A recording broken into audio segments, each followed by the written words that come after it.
Although the spacefaring man terrified me, I was less afraid of the skipper than anyone else who knew him. There were nights when he drank more than he could handle and sang his shameless space songs in a low growl. He was oblivious to the wishes of everyone around him. Sometimes to placate the other patrons he bought rounds of drink. Then he bullied them into listening to his stories or singing one of his bawdy songs.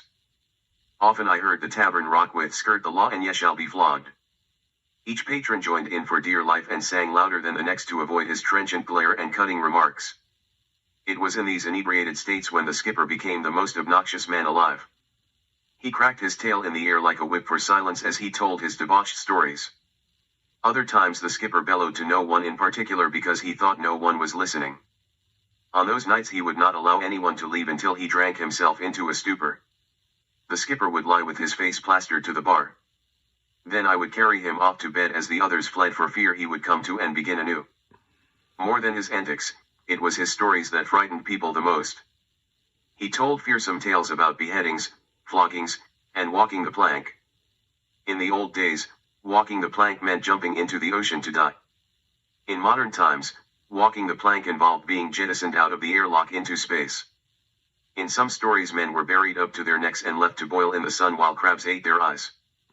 To hear him tell it, the skipper kept company with some of the wickedest men God ever set loose upon creation. The lurid details shocked our senses almost as much as the crimes themselves. My mother often complained he'll be the ruin of us yet. When she did, my father reminded her that the skipper is a paying lodger. She would wring her hands. Then insist people would stop coming because they feared his bullying and stories of mayhem and murder. In her imagination his stories sent our customers shrinking to their beds.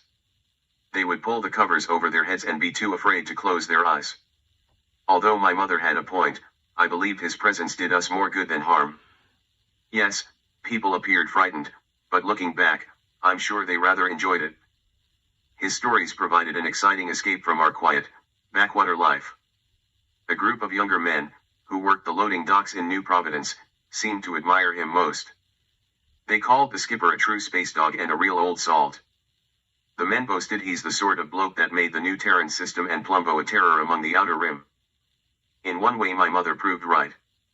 He put us in a fix, because the skipper stayed on for months after spending his last ploof.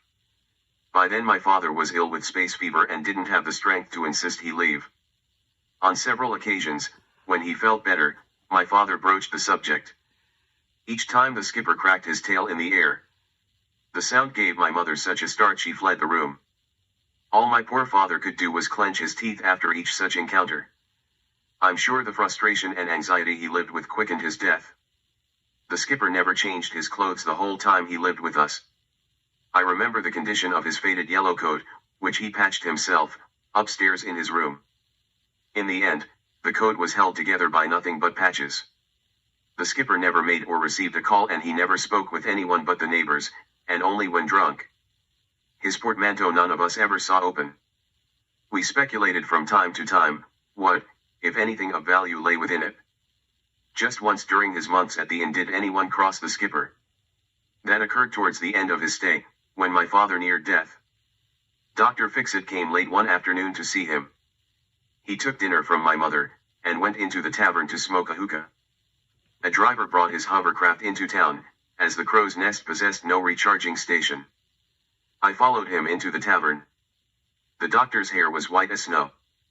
His bright, black eyes and amiable gentilities were ever on display. He conversed with ease among our patrons. Many of them seemed pleasantly drunk while they enjoyed the camaraderie of the evening. As if on cue the skipper sang his favorite drinking song, "Skirt the law and ye shall be flogged." To dull the pain, drink flagons of grog. But drink too much and yet end up slogged. You'll skirt the law and again be flogged. I came to imagine that the skirt the law part of the song had something to do with the portmanteau in the room he rented. Many a night as I tossed and turned in bed the thought crept into my nightmares. It mingled with visions of the 8-armed spacefaring man. After all these months, the regulars had stopped taking notice of the song. It was new only to Dr. Fixit, who appeared not to like it. He glanced up for a moment looking vexed. Then he resumed his conversation with Old Man Taylor about a rumored cure for space fever. In the meantime, the skipper brightened up at his own music. He snapped his tail in such a way, We knew the crackle meant silence. Everyone quieted except for Dr. Fixit. He went on as before, talking and taking a toke on his hookah between every word or two. The skipper glared at him for a while, whipped his tail again, and glared still harder. When his display merited no results, he blurted out a salty curse. Then he added, "Silence between decks." "Are you addressing me, sir?" asked the doctor in an even tone as he set his hookah on the table. The skipper snarled and answered yes with another barrage of vulgarity. Dr. Fixit folded his hands. Then said with a superior air, "I have one thing to say to you, sir. If you keep on drinking, the Terran system will soon rid itself of another varmint." The skipper's temper ignited. He sprang to his feet, grabbed his stun staff, waved it in the doctor's direction, and threatened to rap him. The other guests held in a collective breath, waiting to see what would happen next. The doctor never moved. He spoke as before, in a dismissive fashion over his shoulder and in the same superior tone. His voice was louder this time so the room could hear. All the while, he remained calm and steady. The doctor's nose crinkled as if aware of an unpleasant odor. "If you do not put your stick away this instant, I promise, upon my honor, you shall hang at the next circuit court." A staring contest ensued between the two, but the skipper soon knuckled under, lowered his staff, and resumed his seat, muttering like a beaten dog. "And now, sir," continued the doctor, standing and looking down on the skipper, "since I now know there's such a fellow in my district, you may count on it. I'll keep my eye on you day and night. For I'm not just a doctor," he hesitated for effect, "I'm also a magistrate, and I won't tolerate disorder, not in my circuit. Keep a civil tongue in your head from now on. If I catch a whiff of complaint against you, if for nothing other than a word of profanity like tonight," he turned and said over his shoulder, "I'll hunt you down and string you up." Soon thereafter, his driver came to the door and Dr. Fixit put out his hookah, packed up his sorghum seed, and quit the room. He stepped into his hovercraft and rode away. The skipper, upon the doctor's exit, held his tongue that evening, and for many evenings to come.